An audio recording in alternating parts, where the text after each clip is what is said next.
Oh, shit. 2 words. Spoken in the darkness of rural Minnesota at 2:41 a.m. on May 15, 2008. 2 words that would launch one of the most baffling missing person cases in American history, spawn new legislation, and leave a family forever changed. What happened to Brandon Swanson in those final moments? What did he see that caused him to cry out in alarm before vanishing forever? This is the story of a routine phone call that became a 47-minute journey into the unknown, and the young man who walked into the darkness and never returned. Brandon Victor Swanson was the kind of son every parent dreams of raising. Born on January 30, 1989, in Marshall, Minnesota, he grew up in the tight-knit farming community where everyone knew everyone, and neighbors still helped neighbors without being asked. His parents, Brian and Annette Swanson, were pillars of their community. Brian worked as a mechanic, his hands permanently stained with motor oil, while Annette managed the books for local businesses. They weren't wealthy, but they were rich in the things that mattered: love, integrity, and an unshakable belief in doing right by their children. Brandon was their pride and joy. Standing 6 feet tall with sandy brown hair and an easy smile, he had inherited his father's mechanical aptitude and his mother's sharp mind. Teachers described him as polite, responsible, and mature beyond his years. He wasn't the type to get into trouble. His biggest rebellion was occasionally staying out past curfew, and even then, he always called to let his parents know where he was. At 19, Brandon was a sophomore at Minnesota West Community and Technical College in Canby, studying wind energy technology. It was a forward-thinking field for 2008, and Brandon was excited about the environmental possibilities of renewable energy. His professors remembered him as engaged and hardworking, someone who asked thoughtful questions and genuinely cared about his studies. But Brandon wasn't all books and serious conversations. He had a close circle of friends who knew him as funny and loyal, someone who would drive 50 miles to help a friend in need. He loved fishing with his dad on weekends, working on cars in the family garage, and the occasional night out with college friends. Most importantly, Brandon had been raised with a family rule that would soon become crucial. If you're ever in trouble, call home. No questions asked, no lectures, just help. It was a safety net that every parent hopes they'll never need to use. Wednesday, May 14, 2008, started like any other day for Brandon. He attended his morning classes in Canby, grabbed lunch with friends, and spent the afternoon working on a project for his renewable energy course. As evening approached, word spread about an end-of-semester party at a friend's house in Canby. Brandon wasn't much of a partier. While some of his classmates were known for their wild weekends, Brandon typically nursed a beer or two and spent most of his time talking rather than drinking. His friends from that night would later tell investigators that Brandon had been in good spirits, relaxed about finishing another semester, looking forward to summer break, and planning to spend more time helping his dad in the garage.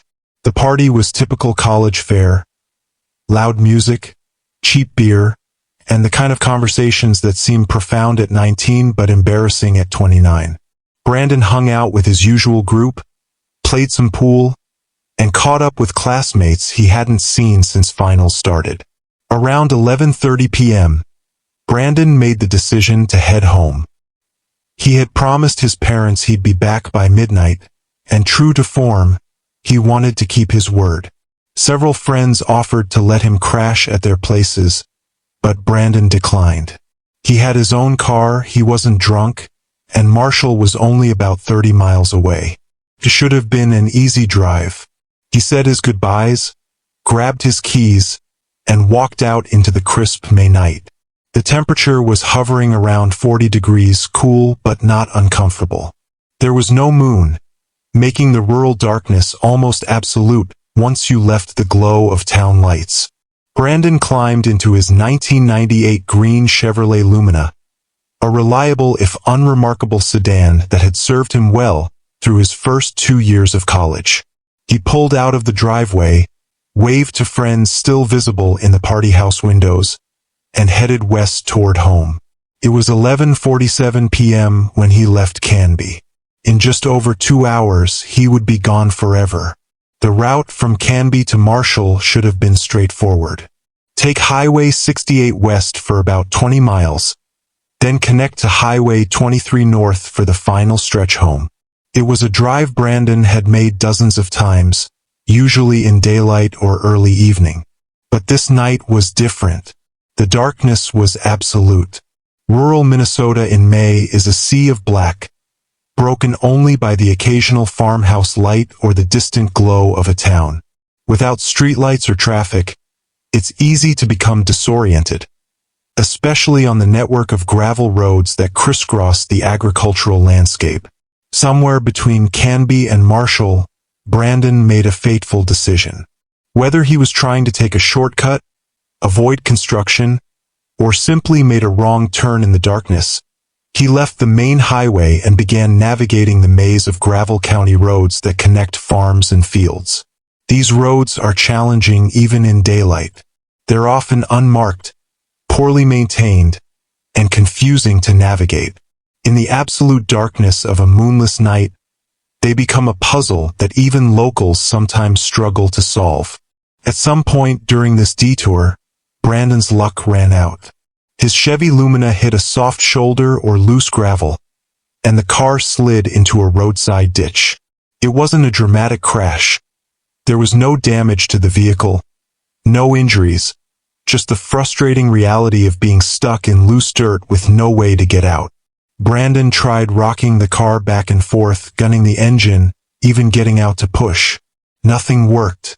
The car was well and truly stuck, and he was miles from anywhere, surrounded by darkness so complete he couldn't see his hand in front of his face. That's when he made the call that would change everything. At 1:54 a.m. on May 15th, the Swanson family phone rang. Brian, a light sleeper from years of being on call for mechanical emergencies, answered on the second ring. Dad, it's me. Brandon's familiar voice came through clearly. I'm stuck. The conversation was routine at first, the kind of call every parent of a teenage driver expects to receive eventually. Brandon explained that he had slid into a ditch on a gravel road. The car wasn't damaged, he wasn't hurt, but he couldn't get it out alone. Where are you? Brian asked, already reaching for his pants. I'm near Lind, Brandon replied without hesitation. I can see the town lights from here. If you come out, I'll walk toward town and meet you there. Lind was a small farming community about 10 miles southwest of Marshall. Brian knew the area well. It was flat farmland with a few scattered houses and businesses. If Brandon was really near Lind, it should be easy to find him. Brian woke Annette, and within minutes, they were dressed and heading out into the night in their pickup truck. As they drove, Brian kept Brandon on the phone. It was partly for safety. He wanted to make sure his son was okay, and partly for coordination. They could talk through exactly where to meet. I'm walking toward the lights now, Brandon told his father as the Swansons drove toward Lind. I should be able to see you guys when you get close. I'm walking toward the lights now, Brandon told his father as the Swansons drove toward Lind. I should be able to see you guys when you get close. But as Brian and Annette reached Lind and began driving slowly through the small town, they saw no sign of Brandon or his car. The streets were empty, the businesses dark, the whole town asleep. I don't see you anywhere, Brian told his son. Are you sure you're near Lind? Yeah, I can see the lights right in front of me, Brandon insisted. I'm walking toward them now. This began what would become the most documented and analyzed 47 minutes in missing person history, a real-time audio record of a young man's final moments, preserved forever in cell phone records and his parents' memories. For the next 47 minutes, Brian remained on the phone with Brandon while he and Annette systematically searched every road, driveway, and field around Lind. Meanwhile, Brandon provided a running commentary of his walk through what he believed was the approach to town.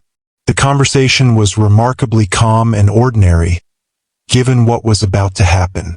Brandon sounded tired and a bit frustrated, but not frightened or panicked. He was simply a young man trying to get home after an inconvenient mishap. "I'm passing some fences now," Brandon reported at one point. "Looks like farm fences, probably for cattle or something." Brian and Annette drove slowly, their headlights sweeping across empty roads and darkened farmhouses. They checked every ditch, every turnoff, every place a car might end up stuck. But there was no sign of Brandon's green lumina anywhere. "I can hear water running," Brandon continued. "Sounds like a creek or stream nearby. I'm staying away from it. Don't worry." The mention of running water made sense to Brian.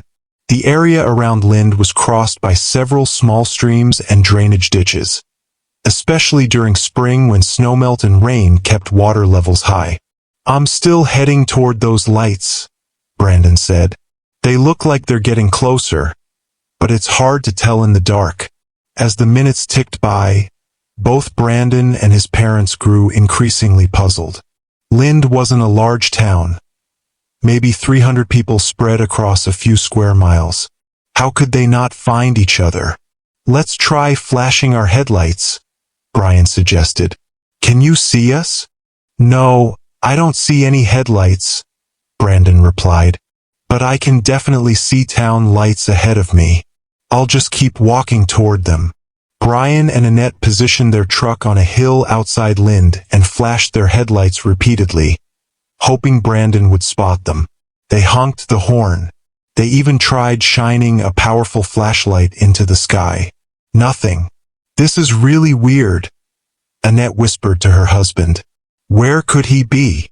As the conversation continued, Brandon's descriptions became more detailed. He talked about crossing what felt like a plowed field. He mentioned seeing what looked like farm buildings in the distance. He described the sound of gravel crunching under his feet, then the softer sound of walking through grass. "The lights are definitely getting closer," he said around 2:30 a.m. "I think I can make out individual buildings now." But Brian and Annette still saw nothing. They had covered every road around Lind, checked every farm driveway, and searched every logical place a stranded motorist might end up. It was as if Brandon was describing a completely different location. At 2:35 a.m., Brandon's tone shifted slightly. He sounded more tired, perhaps a bit more concerned about the situation.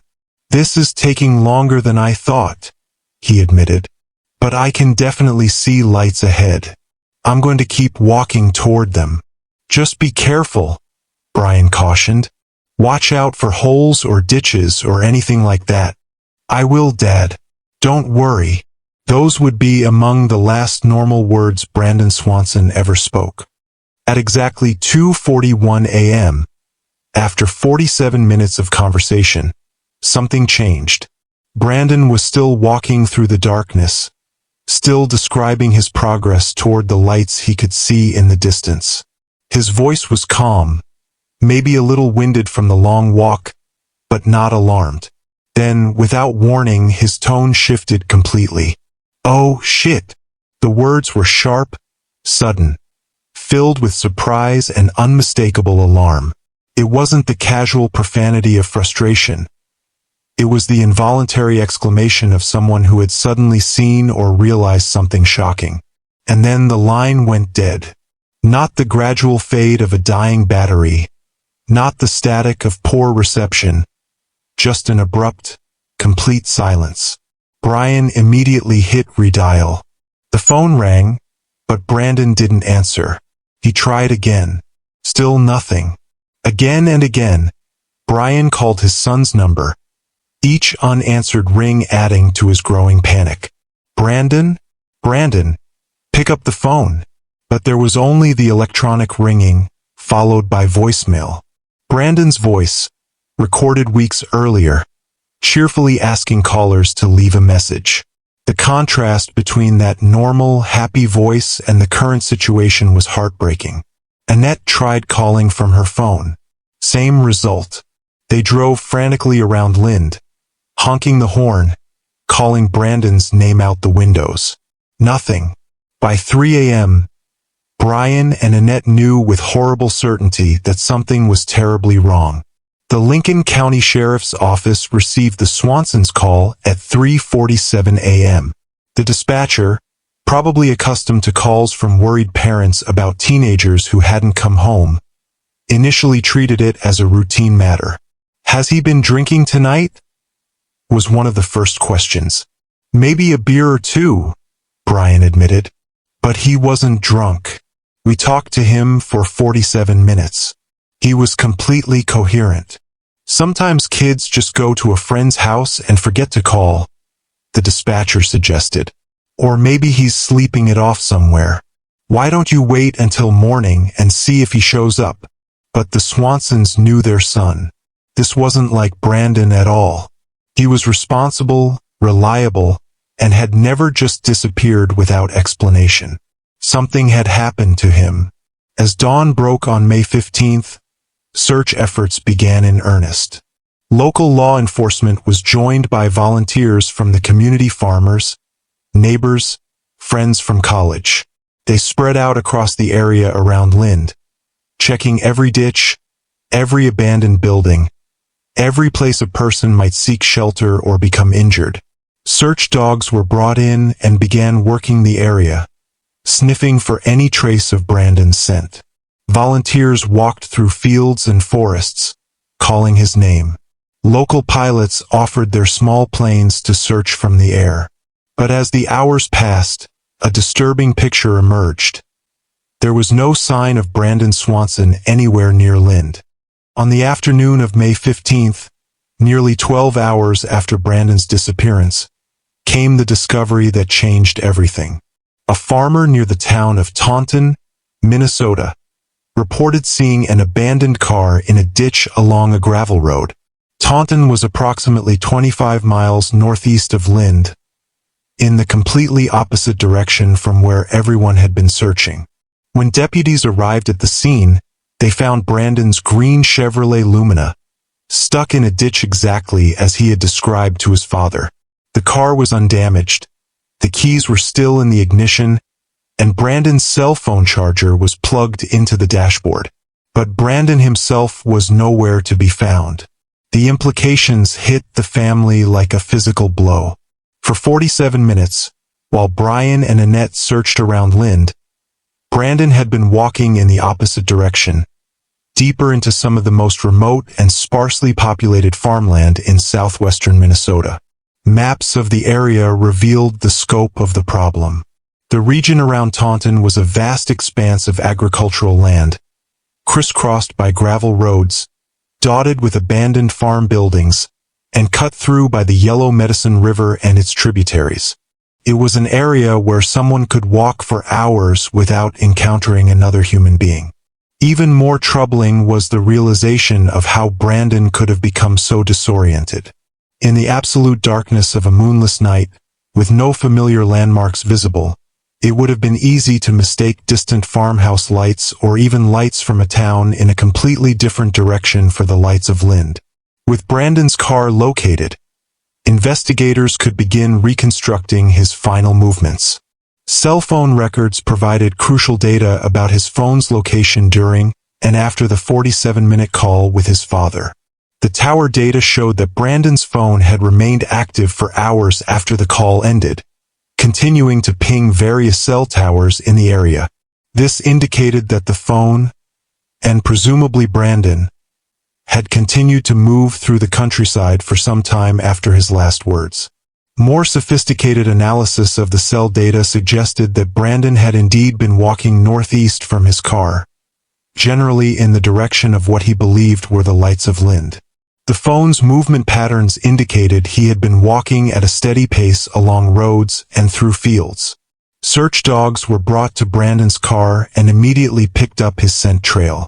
The dogs followed a clear path leading east from the vehicle, along gravel roads and through farmland. The trail was strong and consistent, confirming that Brandon had walked in that direction just as the cell phone data suggested. But then something strange happened. The scent trail led to the Yellow Medicine River, and there it simply stopped.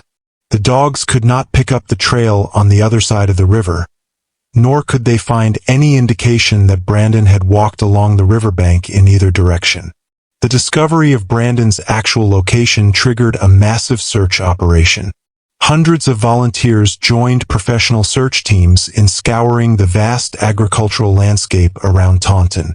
The search area covered nearly 120 square miles of farmland, forests, wetlands, and river bottoms. Aircraft equipped with thermal imaging cameras flew grid patterns over the area, looking for any heat signature that might indicate a person in distress.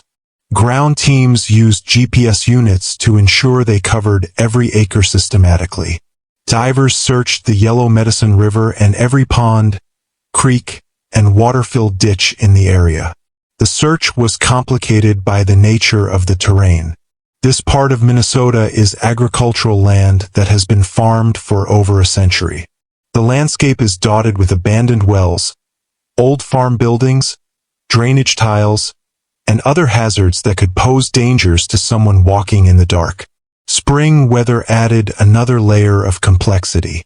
The Yellow Medicine River was running high from snowmelt and recent rains, with strong currents and water cold enough to cause hypothermia within minutes.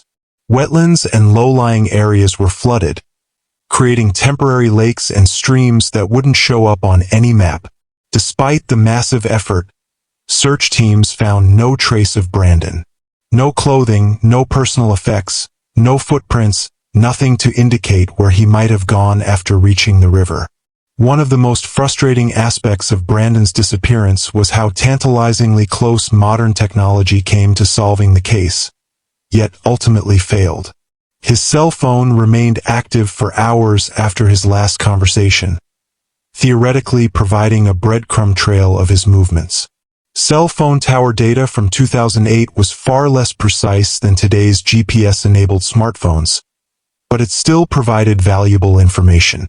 The data showed Brandon's phone pinging towers in a pattern consistent with movement from his car toward the northeast, generally following roads and field edges. The last ping from Brandon's phone came at approximately 5:30 a.m. on May 15th, nearly 3 hours after his final words to his father. This ping came from a tower that covered an area including the Yellow Medicine River, which aligned with where the search dogs had lost his scent. Investigators worked with cellular companies to analyze every piece of data from Brandon's phone. They mapped the tower locations, calculated signal strength, and tried to triangulate his possible positions throughout the night. But the technology of 2008 simply wasn't sophisticated enough to provide the precise location data that might have led searchers directly to Brandon. If Brandon had disappeared just a few years later, his smartphone would likely have provided detailed GPS coordinates, text message logs, and possibly even photos or videos from his final hours. This near miss with technology has haunted both investigators and the family for years. As months went by without any trace of Brandon, investigators and amateur sleuths began developing theories about what might have happened during those final moments when he cried out in alarm. The most widely accepted theory among law enforcement is that Brandon accidentally fell into the Yellow Medicine River or one of its tributaries. The evidence supporting this theory is compelling. Search dogs tracked his scent directly to the water's edge. His cell phone's last ping came from the area near the river, and he had mentioned hearing running water during his phone call with his father. In May, the Yellow Medicine River would have been running high and fast from spring snowmelt and recent rains. The water would have been extremely cold, probably in the 40s, and the current strong enough to sweep away even a strong swimmer. In the absolute darkness, Brandon might not have seen the water until it was too late. However, this theory has significant problems.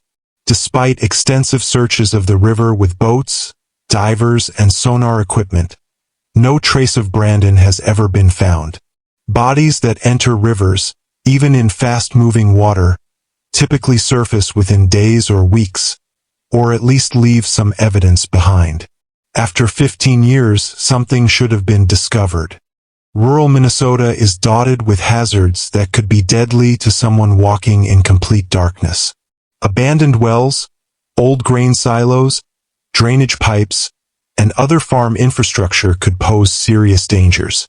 Some of these hazards might not be immediately visible even to search teams. This theory suggests that Brandon might have fallen into an abandoned well or gotten trapped in some kind of agricultural structure. His exclamation of, "Oh, shit!" could have been the moment he realized he was in danger, just before falling or becoming trapped. Search teams did investigate known hazards in the area, but the agricultural history of the region spans over a century. Not all old wells, silos, or other structures are documented, and some might be hidden by vegetation or debris. Some experts have suggested that Brandon might have become severely disoriented in the darkness, possibly suffering from a psychological break or panic attack that led him to behave irrationally. Hypothermia can also cause confusion and poor decision-making. Under this theory, Brandon's, "Oh, shit," might have been the moment he realized he was completely lost, leading to panic that caused him to run or hide rather than continue trying to find help. He might have sought shelter in a building, culvert, or natural depression, where he succumbed to exposure. However, this theory is complicated by Brandon's calm, rational behavior throughout the 47-minute phone call. He showed no signs of panic or confusion until his final words. While there was no evidence of violence or suspicious activity in the area, some people couldn't shake the feeling that Brandon's sudden exclamation and immediate phone disconnection suggested he had encountered someone or something threatening. This theory suggests that Brandon might have surprised someone engaged in illegal activity, drug trafficking, theft, or some other crime, and was harmed to prevent him from reporting what he had seen.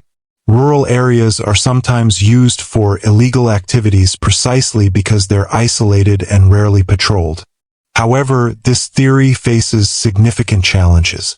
There was no evidence of crime in the area, no reports of suspicious activity, and no apparent motive for anyone to harm a lost college student. The remote location and timing make it unlikely that Brandon would have encountered another person by chance. Minnesota's geology includes areas prone to sinkholes, particularly in regions with limestone bedrock that can be dissolved by groundwater. Some investigators have suggested that Brandon might have fallen into a sinkhole that opened up suddenly beneath his feet. This would explain his sudden exclamation and immediate disappearance, as well as why no trace of him has been found despite extensive searches. A deep sinkhole could effectively hide a person indefinitely. However, geological surveys of the search area haven't identified it as particularly prone to sinkholes, and no evidence of recent ground collapse has been found. Brian and Annette Swanson refused to accept that their son had simply vanished. They organized search parties, offered rewards, and worked tirelessly to keep Brandon's case in the public eye. Their living room became a command center, with maps covering the walls and boxes of tips and leads stacked on every surface. The family's dedication went far beyond just searching for Brandon. They became advocates for other missing person cases and worked to improve the systems designed to help find missing people. Their most significant achievement was the passage of Brandon's Law by the Minnesota legislature in 2009. This legislation requires law enforcement agencies to accept missing person reports immediately, regardless of the person's age, and eliminates waiting periods that can delay crucial early search efforts. The law was a direct response to the initial reluctance of law enforcement to take Brandon's disappearance seriously in those crucial first hours. The Swansons argued that if search efforts had begun immediately, rather than being delayed by assumptions about teenage behavior, Brandon might have been found. Brandon's Law has since been adopted by other states and has helped in the search for countless missing persons. It stands as a lasting legacy of the Swanson family's determination to find meaning in their tragedy. Even 15 years later, the search for Brandon Swanson continues. The family organizes annual search events, bringing together volunteers to cover areas that might have been missed in previous efforts. New technology periodically offers hope for breakthrough discoveries. Ground-penetrating radar has been used to search for underground cavities or buried remains. Improved sonar equipment has been employed to search water bodies more thoroughly. Cadaver dogs are brought back periodically to check areas where weather or farming activities might have exposed new evidence. The case has also attracted the attention of amateur investigators and true crime enthusiasts who use satellite imagery, historical maps, and other resources to identify potential search areas. While most of these efforts haven't produced results, they demonstrate the continuing public interest in solving Brandon's disappearance. Each year brings new tips and potential leads. Someone finds clothing in a field, construction workers uncover bones during excavation, metal detector enthusiasts discover personal items. Each lead is investigated thoroughly, but none have ever been connected to Brandon.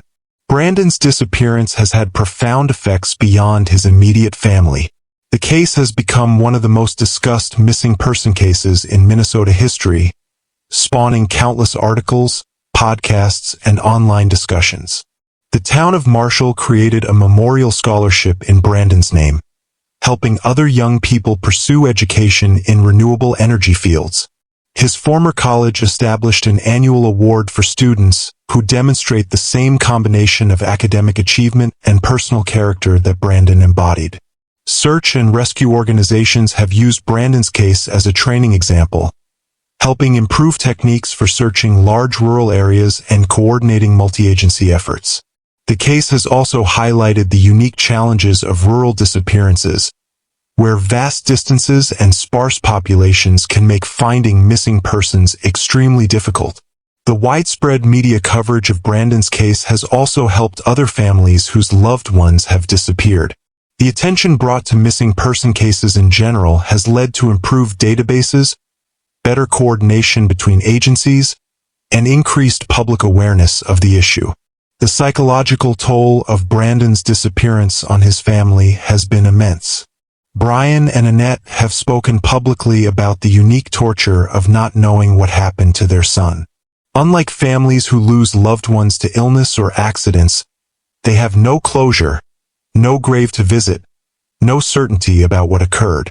The last conversation with Brandon plays in their minds constantly. They analyze every word, every inflection, searching for clues they might have missed. The recording of that 47-minute phone call has been preserved, but listening to it is both a connection to their son and a reminder of their helplessness. Sleep has been difficult for both parents. Annette has said that she lies awake at night, wondering if Brandon is still alive somewhere, waiting for help. The not knowing is perhaps worse than any certain tragedy would be. They've never moved from their Marshall home, maintaining the same phone number in case Brandon somehow finds a way to call. His bedroom remains largely unchanged, a shrine to a young man whose future was cut short by one inexplicable night. The family has received counseling and support from other families of missing persons, but the pain never fully goes away. Each anniversary of Brandon's disappearance brings fresh grief, and each false lead raises and then crushes hope anew. The Lincoln County Sheriff's Office officially lists Brandon's case as still active, though Detective Joel Dahl, who has worked the case for years, admits that new leads are increasingly rare. The investigation file fills several cabinets and includes thousands of pages of witness statements, search reports, and tip investigations. Over the years, law enforcement has followed up on hundreds of tips. Psychics have offered their services, politely declined. Conspiracy theorists have proposed elaborate explanations involving everything from alien abduction to government cover-ups. Each credible lead is investigated thoroughly, but none have provided answers. Modern technology offers new possibilities for solving old cases. Improved DNA analysis, enhanced satellite imagery, and better cell phone tracking capabilities might eventually provide clues that weren't available in 2008. But so far, technology hasn't yielded the breakthrough everyone hopes for. The case has also been reviewed by cold case specialists and behavioral analysts from the FBI. Their conclusions generally align with local investigators. Brandon most likely died accidentally, probably by drowning, but the specific circumstances remain unclear. What makes Brandon's case so haunting is not just the mystery of his disappearance, but the intimate audio record of his final moments. Unlike most missing person cases, we have a detailed 47-minute window into his experience. We can hear his voice, follow his thoughts, and experience his growing confusion about his location. This detailed record makes the mystery more compelling and more frustrating. We know exactly what Brandon was thinking and feeling right up until the moment something went wrong. We know he was calm, rational, and actively trying to solve his problem. We know he wasn't panicked or disoriented until those final seconds. The questions that haunt everyone who studies this case are simple but unanswerable. What did Brandon see or encounter that caused him to cry out in alarm? Why did his phone immediately go dead? And how can a person simply vanish so completely in the modern world? These questions have no answers, only theories and speculation. And that's what makes Brandon's case so compelling and so tragic. Today, Brian and Annette Swanson are in their 60s. Their hair has gone gray. Their faces show the lines of 15 years of worry and grief, but their determination to find their son remains undiminished. They still organize searches. They still follow up on tips. They still hope that someday, someone will find the answer to what happened to Brandon on that dark night in May 2008. The case has become part of Minnesota folklore, a cautionary tale told to young drivers about the dangers of rural roads and the importance of staying in contact with family.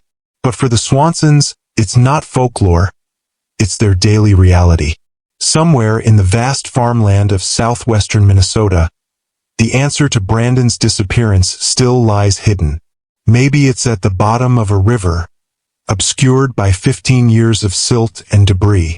Maybe it's in an abandoned well or grain silo, overlooked by countless searchers. Maybe it's in some remote field, waiting for the right combination of weather and chance to bring it to light. Or maybe the answer is something no one has considered, something so unlikely or unexpected that it's never been seriously investigated. In a case full of mysteries, perhaps the biggest mystery is why no trace of Brandon Swanson has ever been found. Until that answer comes, his family and the countless people touched by his story will continue to wonder what happened in those dark fields on a spring night in 2008. They'll continue to search, to hope, and to remember a young man whose final words, "Oh, shit," echo across the Minnesota prairie like a question that demands an answer. The case remains open, the mystery endures, and somewhere in the darkness of rural Minnesota, Brandon Swanson's story waits for its final chapter to be written. If you have any information about the disappearance of Brandon Swanson, please contact the Lincoln County Sheriff's Office at 507-694-1664.